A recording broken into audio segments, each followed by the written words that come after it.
All right, little different time frame here, and making certain that we are on and working, at least on Facebook for right now. It is Monday morning, and things are relatively quiet and with plenty of good news. Let me go ahead and get our Twitch streamers in here to start things off for this Monday.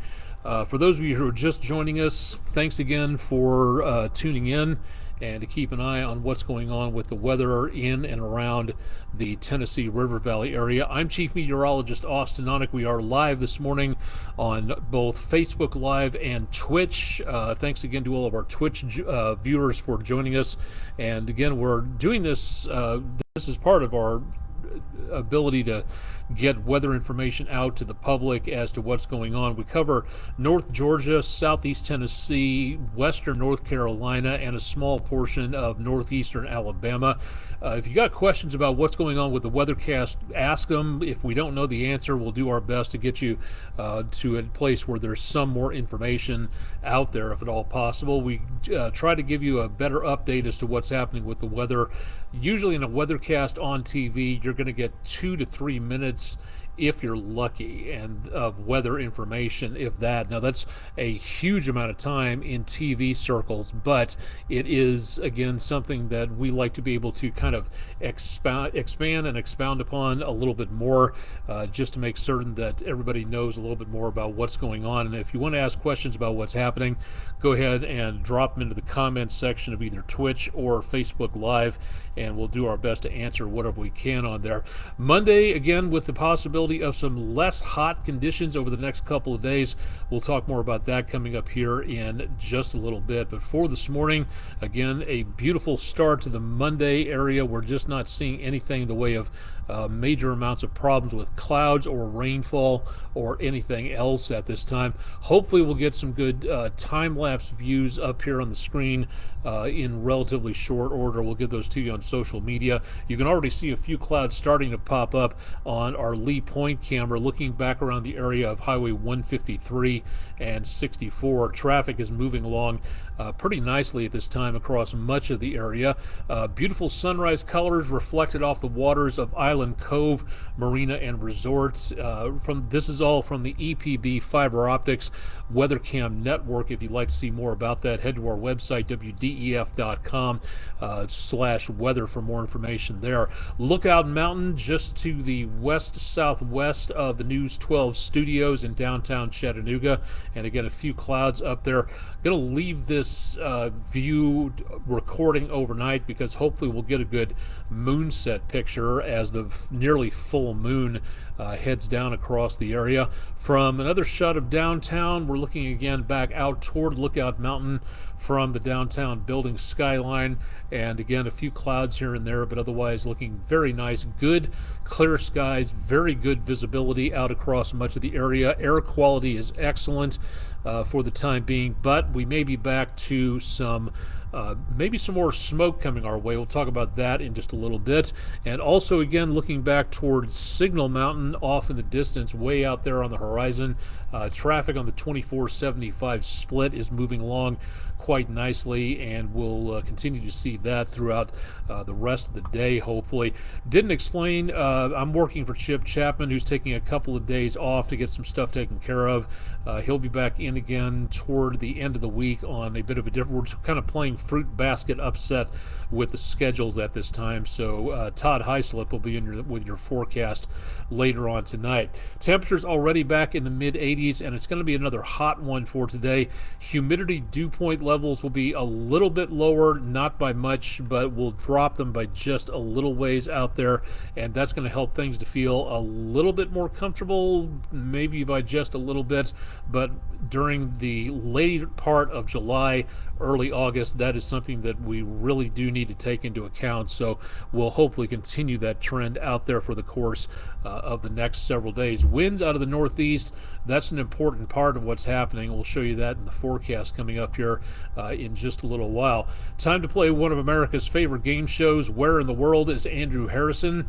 Taking a little bit of a trip out west. Mr. Andrew, News 12 news anchor in the evenings, taking a bit of a vacation spin out toward Yellowstone, and then stopping stopping off by Devil's Tower for just a little bit. That's our West Shore home weather window picture of the day. If you've got pictures, we'd love to see them and show them as well. And I usually have the graphic, but apparently I don't have that there. Send them to us at pictures@wdef.com or drop them to us on our social media channels at Facebook, X, and Instagram, or whatever Twitter happens to be calling itself later on this week. Average conditions for catching a fish throughout the rest of the morning and this afternoon.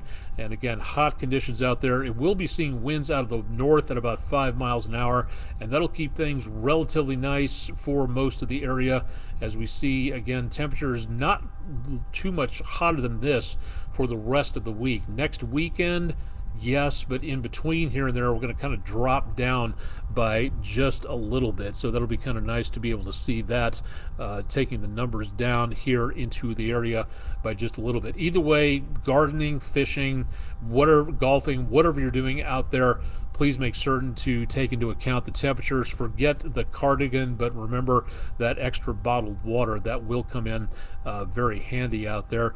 Almanac page for yesterday, we managed to be almost exactly spot on for this time of the year, back into the lower 90s out there. Apologies for the ginormous sun glare glinting down. Unfortunately, we don't have a control over the camera or how tall this monitor is. We did manage to pick up about 0.12 of an inch of rainfall. That brought us down on the deficits by just a little bit, but we are still behind for the year by almost 2.5 inches and could definitely use a little bit more on that. Air quality earlier today was at the lower 40s. And for the rest of the day today and for tomorrow, it's expected to be at a good quality, according to airnow.gov and also the Air Pollution Control Board of Chattanooga and Hamilton County. We had some really poor air quality indexes a few weeks ago, thanks to that wildfire smoke over parts of Canada. Now, the good news, again, at this time is that the visibility and the air quality has not been too bad, but surface smoke, there is just a little bit of that hanging around here, clearing out a little bit in that semicircle as a front drops on down to the south, and that clears things out by just a little bit. Now, over the next several days, we may be looking at the potential of a return to more in the way of haze, depending on how things go. We're looking well back to the north of us, and again, that's where we see the potential of some of that smoke coming through at least the Great Lakes. And there are also more fires back to the American West, so some of this back into British Columbia and the upper northwest might start to work its way a little bit closer toward us. But the latest fires, and there are dozens of fires going across Canada, so not entirely surprising to see this. What we may be looking at is some of the smoke getting a little bit closer to us as we go into the rest of the week. Not, again, directly over us, but we could get some of that residual smoke moving down our direction, and that in itself could be a bit of an issue for air quality, depending on how that goes. Right now, it looks like most of this is going to be heading on over to the east of us, so we should not see a lot of major problems with this going on. But it is something that is a possibility. We could see some more problems from this, and then also from wildfires in Idaho and Montana. If that follows the current trend, we might see the potential of some more haze from that wildfire smoke coming our direction.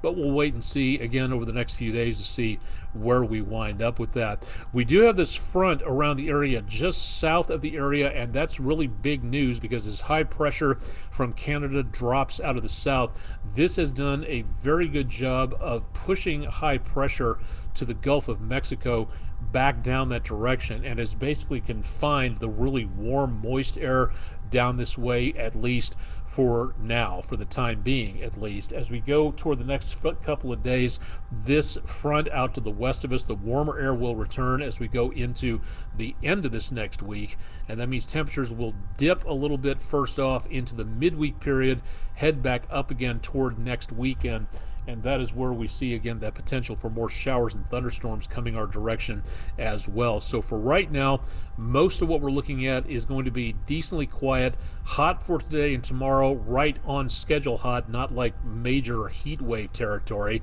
And then as we see this area of high pressure settle over us for a little while, we'll get just enough of a break coming up to knock the numbers into the mid 80s, which for early August, that's not too shabby.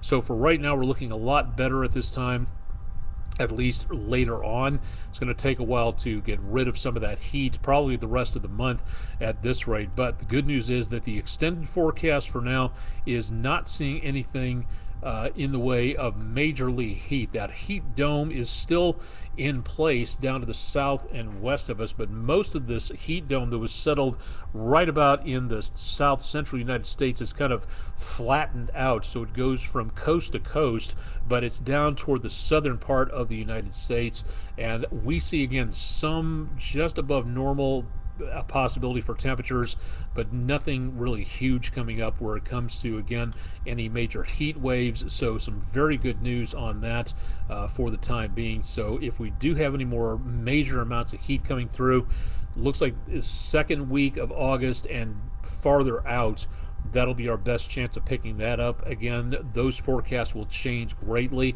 so we'll keep our eyes on that. So keep it tuned to News 12, and we'll keep you updated on that potential out there. But for right now, things are staying quiet and just a little bit nicer across the area. Here's what it looks like on the 7-day forecast. Again, through the next couple of days, temperatures will be close to normal, but going below normal, and then staying there for the bulk of the rest of the week, including some lower to mid 80s by the time we hit around Thursday. For August, that is very preferable to the lower 100s, which can easily happen at this time of the year.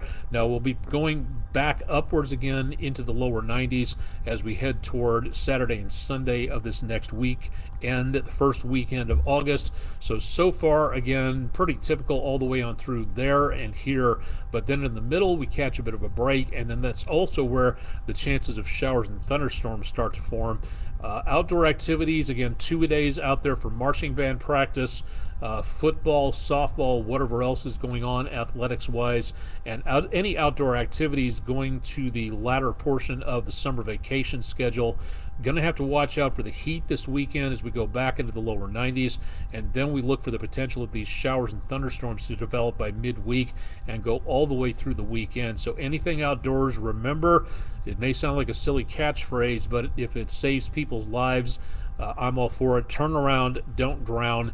Let's make sure for flash flooding, and also when thunder roars, go indoors. Let's all be safe out there through the rest of the summer season and right on into the first part of the fall semester. So please keep an eye on the weather. Keep it tuned to News 12, and we'll keep you updated on what we're looking at for the potential there. But for right now, some very good news where the forecast is concerned out there over about the next several days, looking at the possibility of more thunderstorms, but again, so far nothing huge. Out into the tropics, we're going to have to get an update on this from the National Hurricane Center here real quick, because I think we had an update on this not too long ago that said that as of right now, that latest storm system coming through here, the one off the east coast, is moving away, so that'll lessen the chances of anything going on for right now.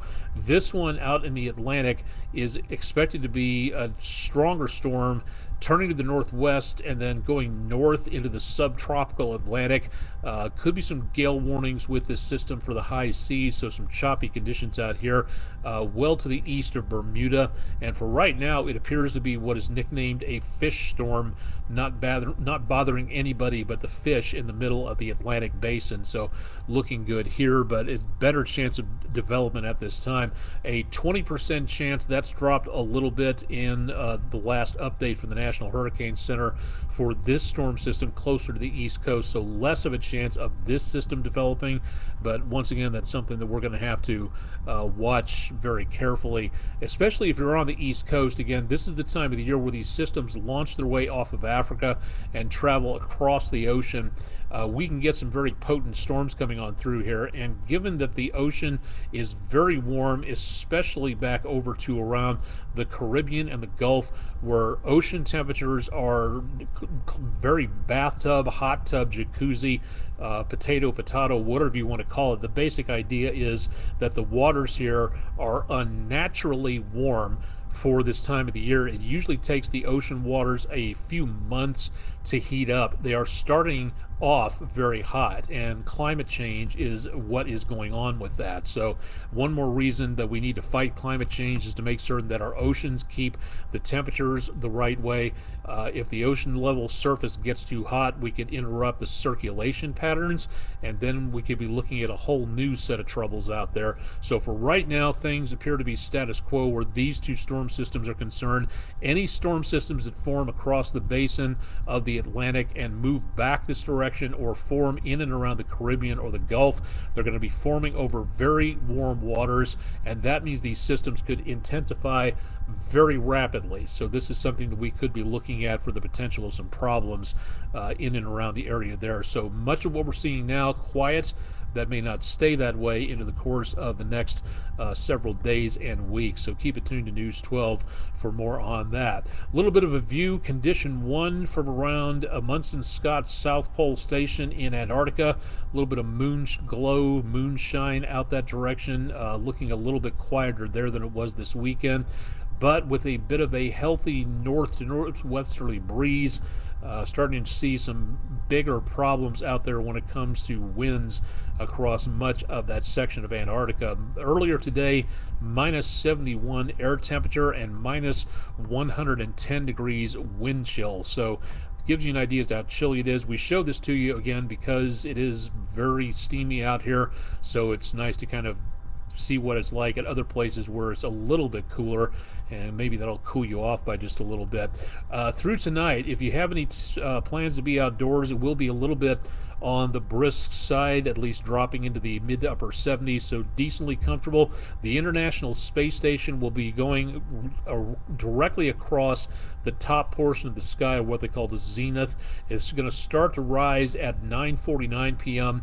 In the northwest, and then go across the sky, the zenith, the apex of the sky way up top, and then drop on down toward the southeast, and then fade into Earth's shadow by about 9:55 p.m.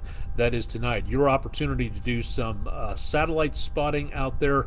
Hopefully you get a little bit more of a view of what's going on with, again, a couple of satellite flyovers. We'll bring those bits of information to you in the course of the next several days. We also do have a couple of things going on. We've got a couple of minor meteor showers going on at this time. The Southern Delta Aquarids and the Alpha Capricornids are going on at this time.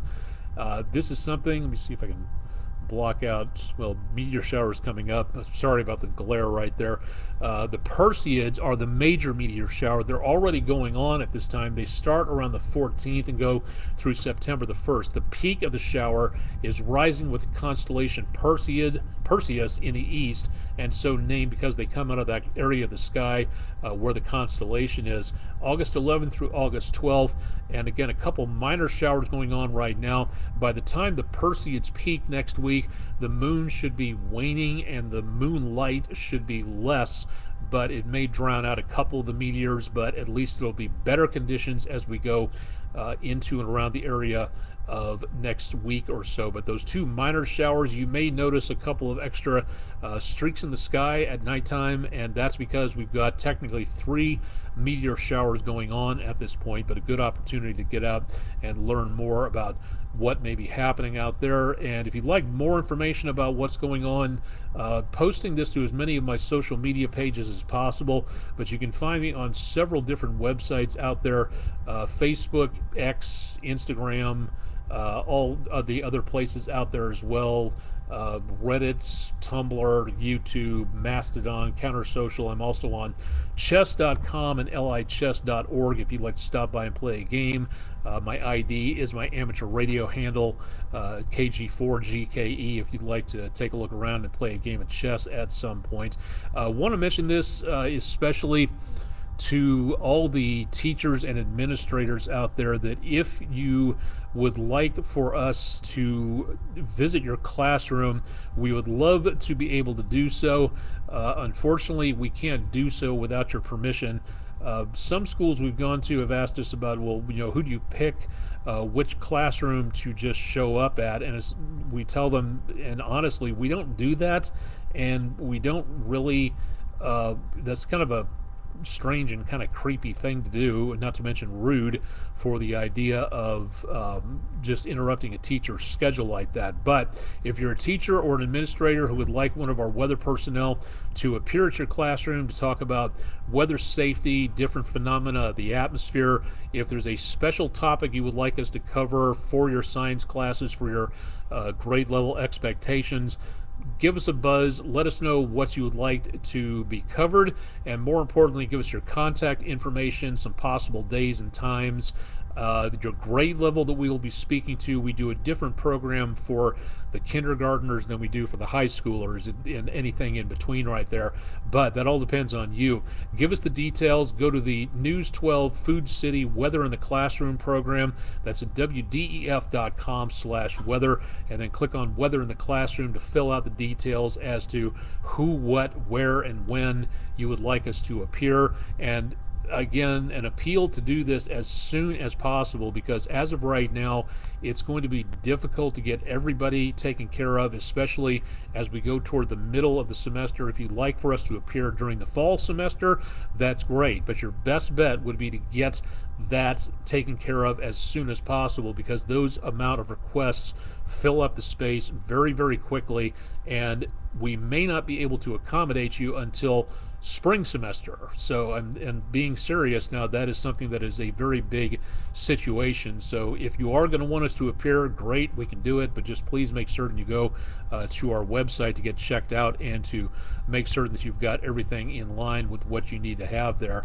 On Facebook.com, Barnard's Astro or Barnard Astronomy.org. The Barnard Astronomical Society of Chattanooga will be holding their Cloudland Canyon Star Party, weather permitting, coming up this Friday, the 5th of, Saturday, 7 to 11, the 5th of August at Cloudland Canyon State Park for the Star Party.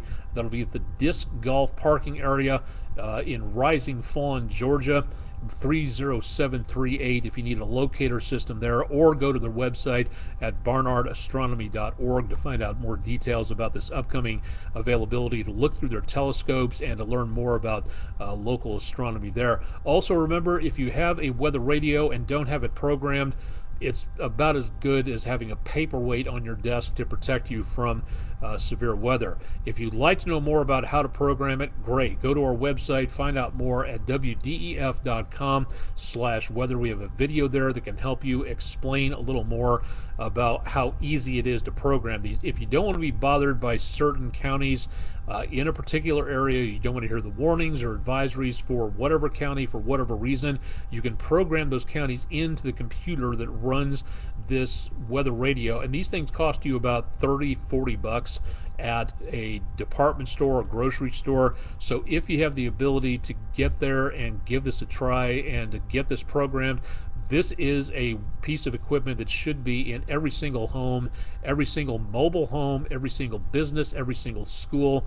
Every single place of worship should have one of these, and you should always have multiple ways of receiving warnings. Don't depend on local tornado sirens for getting severe weather information, especially around here, because most of the sirens that are posted are with the TVA system to warn of an evacuation for the Sequoia nuclear plant. So it's important to have something like this available to make certain that you're able to get those warnings as soon and as quickly as possible.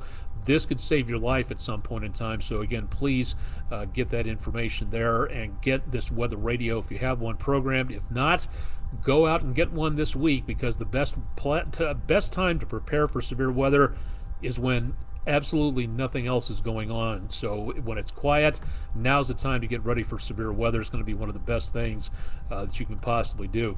Quick check of weather on one planet over from the Perseverance rover on Mars, giving you semi-regular weather reports. The last one to come down was about 2 days ago.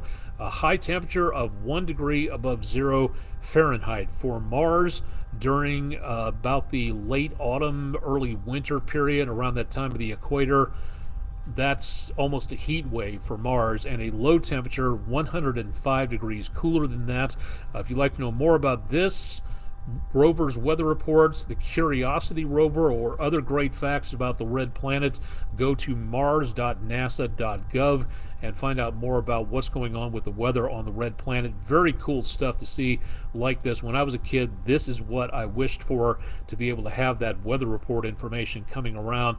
And this is called exometeorology, the study of weather off of Earth, off planet, somewhere else in the solar system, and different types of weather on different planets out there make it a treasure trove of information.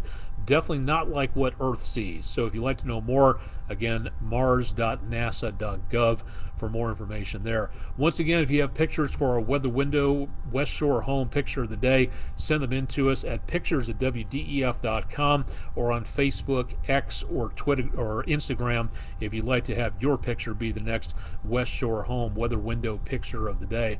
If you've got, again, any time frame, keep tuned to News 12 for the latest forecast update coming up live tonight with meteorologist Todd Heislip on the evening show.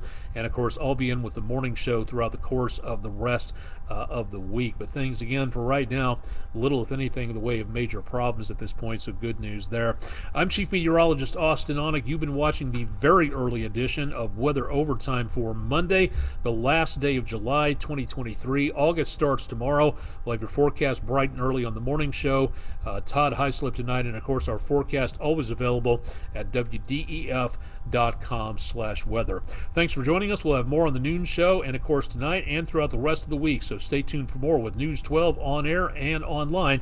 And thanks for joining us for this Monday's edition of Weather Overtime.